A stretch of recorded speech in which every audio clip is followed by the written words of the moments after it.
Well, good Monday morning. A cool morning across the state. We had a few clouds that kept us a little warmer, of course, the urban heat island here in downtown Minneapolis, but some pretty chilly temperatures, a reminder of the season that's just around the corner. International Falls, 43 this morning, and its closest Staples in central Minnesota was in the upper 40s as well.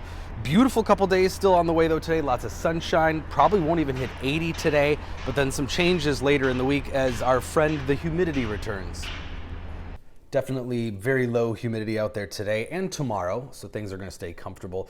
Just had a few of those clouds early this morning. As I mentioned, those have moved on, but it did keep our temperatures up a little bit, combined with the urban heat island to stay in the 60s across most of the metro. But dew points are going to start to increase a little bit here as we head into even Wednesday could get a little sticky. Some of the models start to bring some 60s dew points into the western part of the state. I still think fairly comfortable here, but by the time we head into Thursday and especially Friday and the weekend, here comes some of that muggier stuff.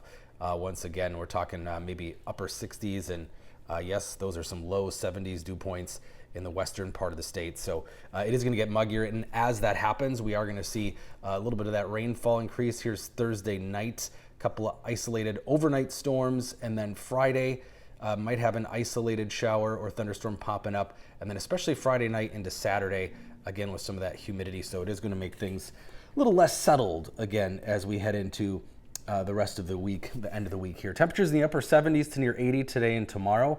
And then again, that humidity increases. That'll bring back a little bit of that unsettled weather Thursday night into Friday, Saturday. A few thunderstorms possible out there once again. And a little early to tell if anything's going to be severe, but it is going to get fairly warm and muggy again. Some of the models do push us up towards 90, in fact, by Friday and Saturday.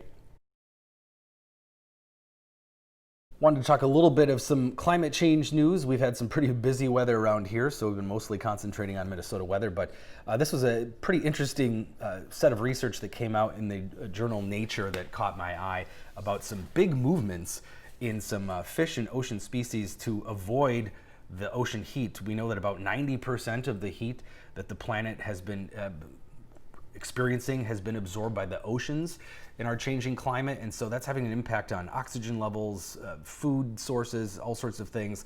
And the most startling ones were some changes. We're talking hundreds of miles here from Australia. Now you're going to move south to get towards cooler water in the southern hemisphere, of course, moving closer to coastal Australia. But one of the biggest movements were in some fish here in the eastern tropical Pacific off of the coast of South America. Big movements here along the west coast of South America, and also from near the equator all the way up closer to Baja California, of hammerhead sharks moving hundreds, even a few thousand miles to get to some cooler water. So just one of the things that we're seeing, some of the adaptations in some of the species here in a warming world.